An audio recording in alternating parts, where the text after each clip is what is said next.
Mon nom est Florence Lepage, je suis directrice de la communication du groupe Dome Pharma, qui est un groupe pharmaceutique vétérinaire. Mais aujourd'hui, moi, je vais vous parler de Seconde Chance, qui est un site internet que j'ai créé il y a bientôt 14 ans, et qui est un site qui est destiné à l'adoption des animaux de compagnie.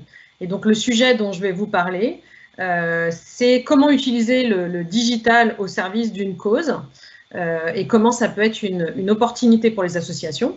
Et donc, plus particulièrement, cette cause, c'est l'adoption des animaux de compagnie. Alors, je vais vous présenter un petit peu le contexte quand le site a été créé en 2007. Donc, en 2007, et ça n'a pas beaucoup changé, il y a plus d'1 million de chiens et de chats qui naissent sur le territoire français chaque année. Et il y a en moyenne il y a 100 000 et 80 000 chats, donc en total à peu près 200 000 animaux qui sont abandonnés. Ça, c'est les sources de la SPA. Il y a aussi tous les animaux qui ne passent pas par la SPA. Et il y a énormément d'associations de protection animale. On voit toujours un peu les mêmes. On voit la SPA, on voit la Fondation 30 millions d'amis, mais il y a à peu près 10 000 associations de secours animal en France qui tentent de venir en aide aux animaux abandonnés et de leur trouver des maîtres. Donc, par rapport aux pays anglo-saxons et notamment aux États-Unis, en 2007, en France, l'adoption n'est pas un réflexe lorsqu'on cherche un animal. On va plus chercher à adopter un animal par les petites annonces ou acheter un animal dans une animalerie ou auprès d'un éleveur.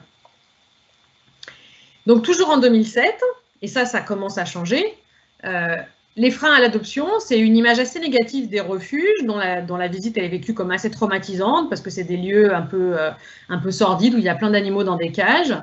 Une idée préconçue sur les animaux qui sont recueillis, parce qu'on pense que c'est des animaux qui ont des problèmes de comportement, ou qui sont vieux, qui sont malades. Et la difficulté aussi de trouver les associations et de s'informer sur les animaux disponibles, puisqu'en fait, à moins d'être soi-même impliqué dans la protection animale, on peut facilement trouver les refuges SPA, parce qu'il suffit de taper SPA et puis on trouve les refuges autour de chez soi. Par contre, on ne connaît pas toutes les autres petites associations qui finalement font adopter beaucoup plus d'animaux que la SPA globalement en France. Donc, Internet, bien sûr, peut changer cette image et faire de l'adoption une valeur en hausse. Donc là, on est bien en 2007, hein.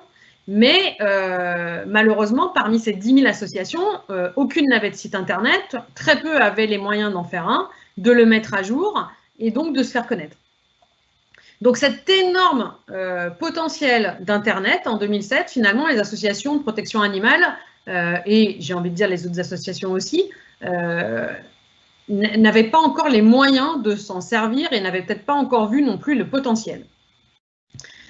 Il faut voir qu'en 2007, les réseaux sociaux n'existent pas, ce qui change quand même énormément de choses, parce qu'actuellement, la plupart des associations ont au minimum une page Facebook, ce qui leur permet d'être visibles, de se faire voir et d'agrandir leur cercle de connaissances. Il faut voir qu'en 2007, Facebook n'existe pratiquement pas en France. En 2007, la protection animale, et pas qu'elle, se méfie énormément d'Internet. Pour elle, montrer des animaux sur Internet, ça veut dire faire adopter des animaux sur Internet. Et bien sûr, les associations de protection animale n'en veulent pas, puisqu'elles veulent continuer à garder le contact avec les adoptants, elles veulent voir à qui elles confient leurs animaux. Et pour elles, montrer leurs animaux sur Internet, c'est un peu comme les vendre. Donc pour elles, il n'en est pas question. Et enfin, les associations ont beaucoup de mal à être visibles sur Google, puisque quand on va taper, déjà les gens ils vont taper SPA, donc ils vont tomber sur la Société protectrice des animaux, qui ne représente qu'une quinzaine de refuges en France. Après, il y a d'autres associations qui se nomment SPA, mais globalement, si elles n'ont pas de site Internet, elles ne vont pas être visibles, et donc les gens ne vont pas pouvoir les trouver sur Internet. Donc finalement, le projet de Seconde Chance, ça a été quoi ? De créer un portail de l'adoption qui permette de faire une visite virtuelle de tous les refuges et qui permette surtout de donner une visibilité à toutes les associations, quelle que soit leur taille et leurs moyens, à faire une porte d'entrée unique pour que les personnes à la recherche d'un animal ne se demandent pas quel est le nom de l'association à côté de chez moi, mais qu'elles connaissent le nom de Seconde Chance et que ça leur permette de trouver les animaux à côté de chez eux. De permettre une recherche multicritère, parce que ce que ne voulait pas la protection animale à l'époque, c'était qu'on puisse faire une recherche par type d'animaux, c'est-à-dire qu'on dise je cherche un chat noir ou je cherche plutôt un chien de type Yorkshire. une présentation détaillée des animaux à adopter pour savoir déjà un peu qui on va rencontrer avant de se déplacer en refuge. Et puis, une seule URL à promouvoir à chaque fois qu'on parle de l'adoption pour que justement les gens n'aient plus ce seul réflexe de SPA et qu'à chaque fois qu'on parle de protection animale, on parle de SPA, ce qui donne aucune visibilité à toutes les autres associations et qui souvent ont encore plus besoin de moyens que la SPA. L'idée, c'est qu'on l'aura vraiment présenté. À l'époque, c'est l'union fait la force. Si toutes les associations de protection animale oublient un petit peu leur querelle et se réunissent sous une même bannière qui est Seconde Chance, ça permettra de parler de l'adoption d'une seule voix et de montrer tous les animaux à adopter en France, ou au moins le plus grand nombre. Et bien sûr, on a eu besoin d'embarquer la SPA avec nous, qui a bien voulu nous donner un flux qu'on récupère toutes les nuits, qui nous permet de récupérer en une fois tous les animaux qui sont adoptés. Toutes les autres associations doivent rentrer leurs animaux manuellement. Là, actuellement, on est en discussion avec une société qui édite des logiciels de gestion des refuges et qui va leur permettre de automatiquement aussi exporter leur liste, mais sinon, tous les autres, ils les rentrent manuellement actuellement. Donc ça, c'était le projet en 2007. Donc, seconde chose aujourd'hui. Alors, ben voilà, je vous montre un peu le site. Donc, le site, il ressemble à ça. Hein. C'est avant tout un outil de recherche et des actualités également.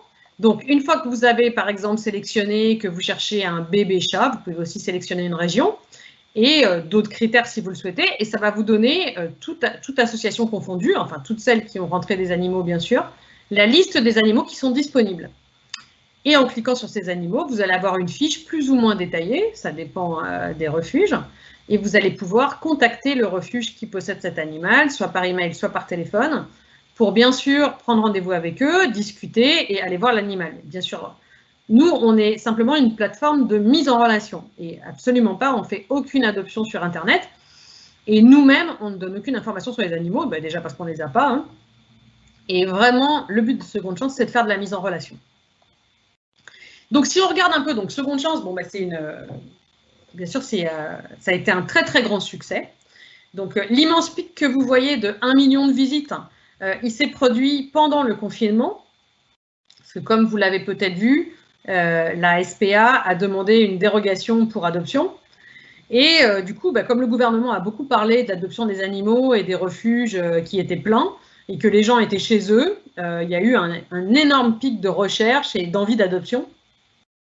Ce qui fait qu'on a atteint les 1 million de visites au mois d'avril, alors que actuellement, bon, vous voyez, ça nous a permis quand même de maintenir un certain niveau. On va dire qu'avant le Covid, on était autour de 650 000. Maintenant, on va être plus autour de 740 000.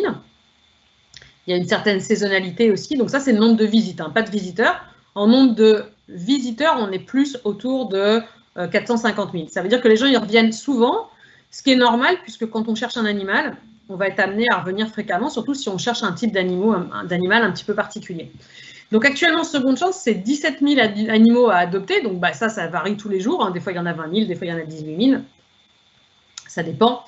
Et 1201 refuges qui disent adhérer à Seconde Chance. Alors après, il n'y en a pas 1201 qui mettent à jour leurs animaux régulièrement. Mais au moins, c'est 1201 refuges dont on a toutes les informations de contact et qui est en rapport avec nous. Donc, je vous l'ai dit, environ 700 000 visites. Et ça représente 7 millions de pages vues par mois. Ce qui est très important parce que, bien sûr, pour fonctionner, Seconde Chance a besoin d'argent, mais on ne veut pas prendre l'argent qui sert vraiment à la protection animale. Donc, Seconde Chance, il est financé par des sponsors, des sociétés qui travaillent qui sont dans le domaine, dans le milieu animalier, et beaucoup par, vous l'avez vu, il y a des bandeaux publicitaires sur Seconde Chance, parce que Seconde Chance vit beaucoup, en fait, de ses revenus publicitaires qui permettent de payer l'hébergement et la personne qui travaille à mi-temps pour Seconde Chance, puisque c'est à peu près les seuls frais qu'a Seconde Chance. Donc, si on regarde l'évolution du nombre de pages vues, hein, donc pareil, le même pic au moment du Covid, c'est-à-dire pratiquement 12 millions de pages vues. Donc, Seconde Chance est le deuxième site de protection animale le plus visité après la SPA et pratiquement à égalité avec la Fondation 30 millions d'amis. Donc, c'était vraiment notre but et ce qu'on voulait. Pendant le Covid, comme je vous l'ai dit, ce que la SPA avait mis en place et que le gouvernement préconisait, c'était une visite virtuelle des refuges. Ben, ça tombe bien parce que la visite virtuelle des refuges, c'est ce que propose Seconde Chance depuis 13 ans. Et c'était vraiment ce qu'on voulait mettre en place. Et c'est vrai que dans cette période un peu particulière, eh ben, ça a permis à énormément de refuges qui étaient déjà présents avec nous de faire adopter leurs animaux, ce qu'ils auraient eu plus de mal à faire s'ils n'avaient pas été adhérents à Seconde Chance et si cette plateforme n'avait pas déjà été connue. Donc, Seconde Chance, c'est aussi des opérations régulières parce que Seconde Chance a quand même 2 missions. Bien sûr, c'est au jour le jour montrer et permettre aux adoptants, aux personnes qui ont envie d'adopter, de chercher l'animal qui sera leur futur compagnon. Ça permet aussi de trouver des associations, si on a envie d'être bénévole ou si on a envie de faire des dons. Mais un des buts aussi de Seconde Chance, c'était de promouvoir l'adoption par rapport au fait d'acheter un animal. Donc, c'est ce qu'on appelle l'adoption responsable, c'est-à-dire adopter auprès d'une association de protection animale. Donc, pourquoi on appelle ça l'adoption responsable? Parce que les associations de protection animale, déjà, elles vont vérifier les conditions de vie de l'animal et voir si l'animal que vous voulez adopter correspond à votre mode de vie. D'autre part, elles font un suivi. Il y a un contrat d'adoption. Et puis, par le don que vous allez faire, déjà, les animaux sont stérilisés, les animaux sont identifiés. Et puis, par le don que vous allez faire à cette association, ça va lui permettre de sauver d'autres animaux. Donc, voilà pourquoi on appelle ça l'adoption responsable. Donc, pour promouvoir cette adoption responsable, bien sûr, Seconde Chance va très souvent prendre la parole sur les réseaux sociaux, dans les médias, faire des communiqués de presse. Donc, là, je vous ai montré quelques exemples. Depuis 2007, chaque année, on fait une adoption, adopter une perle noire. On fait une opération adopter une perle noire, puisque les animaux noirs sont généralement les moins adoptés dans les refuges et les chats noirs dans les portées sont adoptés en dernier. On fait aussi, bien sûr, des opérations en fait pour toutes les occasions qu'il peut y avoir, la journée mondiale du chien, la journée mondiale du chat noir, la journée mondiale des animaux. C'est sûr qu'à chaque fois qu'il y a des choses comme ça qui se passent, Seconde Chance va prendre la parole. Quand la SPA va faire des opérations, comme là actuellement elle en fait une sur le mois de l'adoption, on va prendre la parole aussi pour justement essayer de montrer les autres associations. Bien sûr, Seconde Chance, c'est une forte présence sur les réseaux sociaux. 70 000 abonnés sur Facebook, mais surtout 5,2 millions de personnes touchées ou d'impressions de nos publications par mois. Donc ça, c'est une moyenne. Hein. Et 385 000 engagements par mois. Donc, vous voyez des personnes très engagées, c'est normal, puisque la protection animale, généralement, le monde associatif, c'est des gens extrêmement engagés, extrêmement actifs, et qui passent beaucoup de temps sur Internet et sur les réseaux sociaux. On a aussi des abonnés sur Twitter. Alors, sur Pinterest, on a très peu d'abonnés. Par contre, vous voyez, on a beaucoup de visiteurs, puisqu'on a des galeries Pinterest avec les animaux à adopter. Et le réseau Instagram, qui était très peu développé, et puis qu'on essaye de développer un peu plus en ce moment. Et notamment, il y a eu une campagne caritative, justement, au printemps dernier, pour permettre à Seconde Chance d'être plus visible sur Instagram.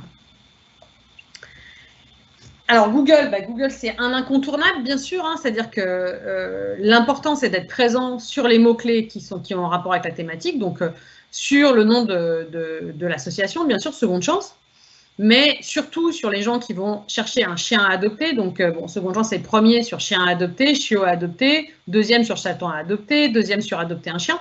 Il faut voir que quand on a créé le site en 2007, tout ce qui sortait quand on tapait adopter un chien, chien adopté, etc., ça n'était que des sites de petites annonces. Et comme la protection est contre les adoptions entre particuliers, puisqu'elle préfère l'adoption responsable à travers des associations, c'était vraiment quelque chose qu'ils voulaient, c'est que l'adoption, que le premier lieu pour chercher un animal ne soit pas les sites de petites annonces. Donc, c'était très important d'être bien placé sur Google. Donc, bien sûr, ça a été un bon travail de référencement. Et après, maintenant, c'est vrai que c'est un peu... Google, c'est un cercle vertueux, c'est-à-dire que plus ça fait longtemps qu'on a beaucoup de gens qui viennent chez nous suite à ces requêtes, plus on monte. Donc, c'est sûr que maintenant, nous, le gros du travail, il est fait, et c'est juste un travail maintenant pour maintenir cette notoriété, mais il n'y a plus un travail de fond à faire comme il y a eu à faire au départ. Mais enfin, il faut toujours être sur ses gardes avec Google, parce qu'il y a un changement d'algorithme, on n'est jamais à l'abri d'un changement d'algorithme. Donc, pour résumer un peu, comment est-ce que le digital peut aider les associations? Moi, là, je vous ai parlé d'un cas vraiment spécifique, puisque en fait, c'est une association dont le but a été de s'appuyer sur le digital pour aider les autres associations. Donc, c'est même, on va dire, la seule activité réelle de cette association. Alors, on fait d'autres petites activités de dons de nourriture, où on va mettre les associations en contact avec des partenaires à nous qu'on a de par notre métier, pour qu'ils bénéficient d'opérations de dons de nourriture, etc. Mais la réelle activité de Seconde Chance, c'est vraiment de faire le marketing digital de l'adoption et de faire un peu le marketing digital de toutes ces associations. Et donc, de les faire connaître sur Internet. Donc, plus globalement, en dehors, comment chaque association, et puis en sortant même un peu de la protection animale, parce que ce que je vais vous dire, ça concerne beaucoup d'associations. Aujourd'hui, le digital, c'est quand même un incontournable pour se faire connaître. Donc, les plus, bien sûr, c'est sur Facebook par le bouche à oreille, c'est-à-dire qu'on va commencer avec sa communauté, des gens qu'on connaît, des gens qui sont dans le réel. Et cette communauté-là, on va vraiment l'inciter à partager auprès de ses amis. Et c'est vraiment le meilleur moyen de faire grossir sa communauté et de se faire connaître. Un autre bon moyen, bien sûr, c'est les hashtags sur Instagram et sur Twitter. En utilisant les bons hashtags, on va très facilement être vu, déjà des autres associations dans un premier temps, mais aussi de toutes les personnes intéressées par ce domaine. Un bon référencement dans Google, c'est sûr que c'est vraiment important. Il faut arriver à attirer toutes les personnes qui vont taper des mots-clés en rapport avec notre association. Il y a aussi quelque chose de très intéressant que tout le monde ne connaît pas, c'est que Google offre des AdWords gratuits aux associations qui sont déclarées en préfecture. Donc, il suffit de faire la demande auprès de Google pour pouvoir bénéficier chaque mois de, bon, eux, ils disent l'équivalent de 20 000 € de publicité payante. Bon, ça dépend des mots-clés qu'on utilise. Mais en tout cas, c'est quelque chose qui peut être extrêmement utile au démarrage d'une association. Donc nous, Seconde Chance, on l'a déjà utilisé. Finalement, on a cessé de l'utiliser pour 2 raisons. La première, c'est qu'en fait, on était déjà premier sur les mots-clés vraiment intéressants. Donc ça ne nous apportait pas beaucoup de choses. Disons que ça détournait notre trafic du trafic organique vers un trafic payant, enfin bon, qu'on ne payait pas. Et après, la deuxième raison, c'est que comme on diffuse de la publicité du réseau Google AdSense, eux nous ont dit, on ne peut pas vous payer on ne peut pas vous amener du trafic gratuitement que nous, on va repayer derrière. Donc, soit vous arrêtez les AdSense, soit vous arrêtez les AdWords gratuits. Donc, nous, comme je vous l'ai dit, la publicité qu'on diffuse et donc beaucoup Google, le réseau Google, c'est un moyen pour nous de payer l'hébergement et la personne qui s'occupe du site.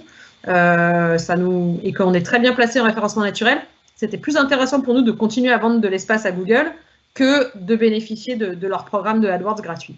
Mais par contre, pour les associations qui se créent, ou pour toutes les œuvres caritatives qui s'appuient sur une association, c'est extrêmement intéressant de pouvoir bénéficier de ça. Les limites pour se faire connaître, c'est qu'il est très difficile de se faire connaître au départ en partant de rien, quand on n'a aucune communauté. Donc si déjà on part d'une communauté physique, c'est sûr que ça va être beaucoup plus facile de s'appuyer sur cette communauté physique pour faire grossir sa notoriété digitale et sa communauté digitale. Il est difficile de mobiliser des bénévoles en général. Alors, mobiliser des bénévoles virtuellement, ça peut s'avérer encore plus compliqué. Dans le cas de Seconde Chance, je dois dire qu'on a la chance d'avoir des bénévoles de la protection animale qui vont nous aider à mettre à jour certains refuges sur le site Seconde Chance. C'est-à-dire qu'on a certains refuges ou certaines associations qui sont toutes petites ou qui n'ont pas des grandes compétences en Internet et qui ont du mal à présenter les fiches de leurs animaux. Donc, on a des bénévoles qui les aident, qui prennent leurs informations et qui vont remplir les informations sur le site pour que leurs animaux soient présentés. Donc, en conclusion, le digital, ça reste quand même un moyen incontournable et surtout très peu onéreux de se faire connaître ou de faire connaître une cause. Il faut bien sûr faire tirer parti de toutes les ressources gratuites qu'on peut avoir. La plupart des réseaux sociaux, principalement Google, mais je crois qu'il y a d'autres possibilités aussi. J'ai déjà été contactée par d'autres réseaux sociaux pour utiliser des ressources gratuites et de la publicité gratuite quand on est une cause. Et surtout, bien bénéficier du cercle de chaque bénévole de l'association ou de chaque personne intéressée dans l'association pour qu'elle diffuse le message auprès de sa propre communauté. Autre chose pour lesquelles ça peut être très intéressant, le digital, c'est pour lever des fonds. Lever des fonds, c'est quelque chose qui prend du temps et puis ne serait-ce que renouveler la cotisation des membres chaque année, ça peut prendre énormément de temps.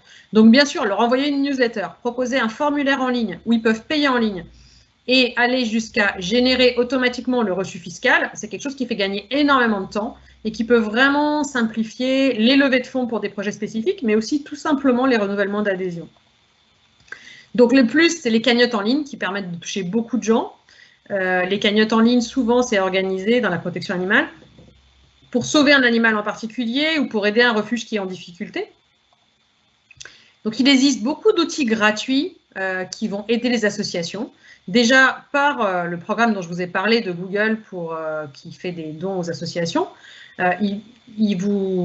pour pouvoir demander à Google ça, il faut commencer par s'inscrire à quelque chose qui sont des ressources informatiques justement pour les associations. Et là, vous allez voir qu'il y a énormément de ressources, de formations, de cours en ligne, d'aide, de conseils qui sont donnés aux associations pour se lancer sur le digital et pour vraiment tirer parti du digital. Et bon, moi, je les ai assez peu utilisés parce que c'est vrai que nous, dans l'association, on est vraiment des spécialistes du marketing digital, donc on en avait moins besoin. Par contre, il y a des sites vraiment qui permettent du paiement à l'envoi automatique du reçu fiscal, de gérer toute cette partie paiement de façon extrêmement sécurisée et simple et gratuite pour l'association. En fait, ça marche un peu comme les cagnottes genre Litchi, c'est-à-dire que c'est le donateur qui va faire un petit don à Hello Asso, puisque c'est le nom de cet organisme, de cette association. Et Hello Asso, il gère vraiment tout pour vous. Il permet de faire des super belles, de gérer déjà ne serait-ce que le renouvellement des adhésions, d'envoyer des reçus automatiquement. Donc, vraiment de gérer même la comptabilité des dons directement en ligne. Et ça, c'est vraiment quelque chose qui fait gagner énormément de temps et qui est très utile pour les associations. Donc, les limites pour lever des fonds, c'est que les gens, ils préfèrent donner à des associations qu'ils connaissent. Donc, on revient toujours un peu au même. Si vous avez touché des gens sur Internet, mais que vous n'êtes pas connu, ça va être assez difficile de lever des fonds ou de recruter des bénévoles si vraiment il n'y a aucune répercussion dans la vie concrète des gens près de chez eux. Donc, il est difficile de se lancer. Ce sera le même problème en dehors du digital, mais c'est encore plus vrai sur Internet. Mais ça reste quand même pour moi un moyen incontournable et vraiment peu onéreux de se faire connaître et de lever des fonds. Donc, en conclusion, pour le domaine dont je vous parle, la protection animale, donc la SPA, la Fondation de Protection animale d'Amis, et la majorité des associations, elles sont aujourd'hui présentes sur Internet et elles ont vraiment compris que Internet, ça leur permettait de tisser un lien très fort avec leurs adhérents, avec les gens qui sont intéressés par la protection animale. Ça permet de dire quels sont les animaux adoptés, ça permet de parler de l'activité de l'association, ça permet de donner des nouvelles des animaux après qu'ils soient adoptés. Ça permet aux adoptants de poster des photos après pour montrer comme l'animal est chez eux après. Donc, c'est vraiment un lien qui permet de rendre la communauté très active. L'avantage du digital, c'est qu'elle a permis à toutes les associations de se faire connaître et qu'elle a vraiment démocratisé l'accès aux médias de masse. Parce que Facebook, c'est un média de masse. Google, c'est un média de masse. Donc avant, il n'y avait que la SPA ou les grandes fondations qui pouvaient se payer une page de publicité ou un spot télé pour dire aux gens, on existe, venez adopter, faites-nous des dons. Et maintenant, cette possibilité-là, elle est donnée à toutes les associations. Alors bien sûr, donner à toutes les associations, il reste encore la limite d'avoir les compétences pour le faire et le temps de le faire. Mais chaque association peut devenir un peu son propre média et être relayée sur les réseaux sociaux. Voilà, c'était un petit peu la présentation globale que je voulais vous faire là-dessus. Donc, je ne sais pas si vous avez des questions sur comment utiliser le digital pour les associations ou des questions sur Seconde Chance en particulier.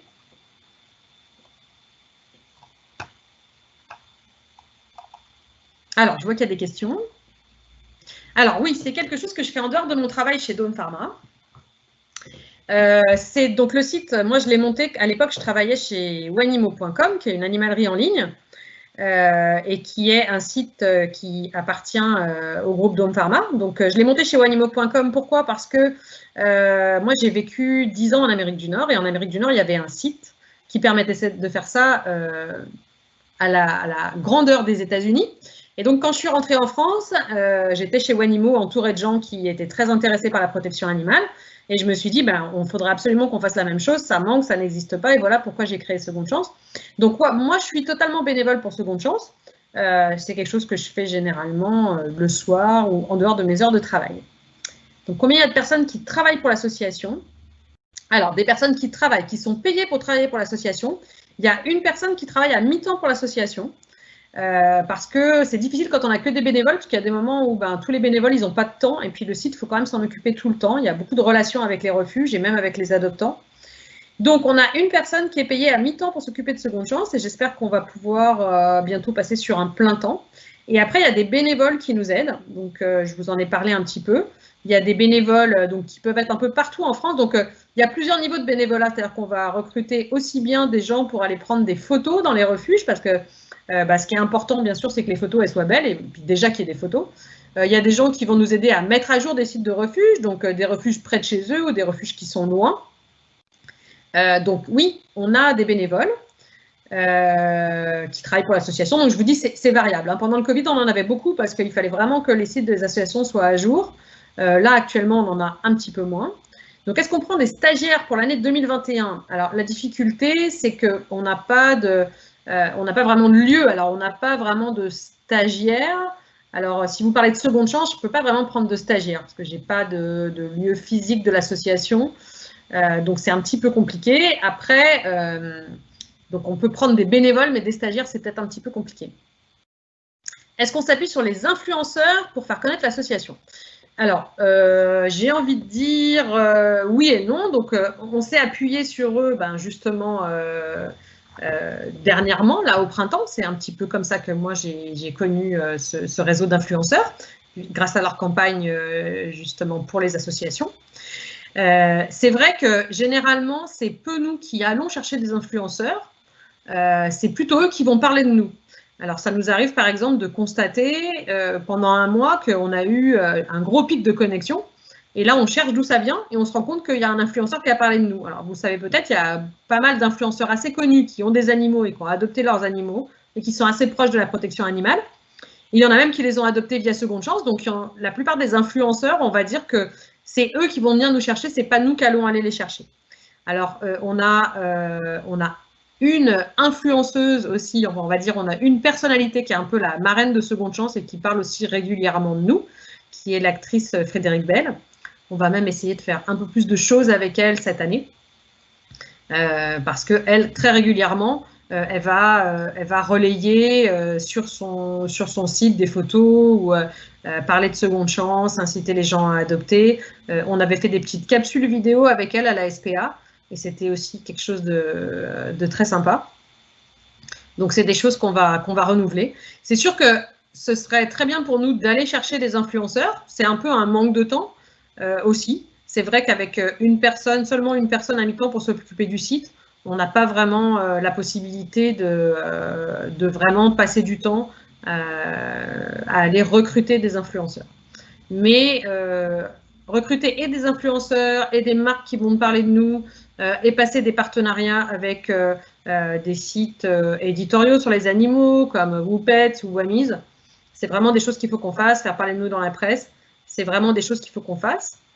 La chance qu'on a, c'est que c'est vrai que maintenant, comme Seconde Chance, ça fait un petit moment qu'on existe. À chaque fois qu'il y a un article dans la presse, ou même de plus en plus, et j'en suis ravie, qu'il y a des tweets sur de la protection animale qui sont faits, Seconde Chance est toujours nommé ou tagué.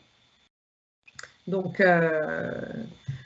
ça nous fait extrêmement plaisir de voir qu'on a réussi comme ça à contrebalancer un peu la notoriété de la SPA.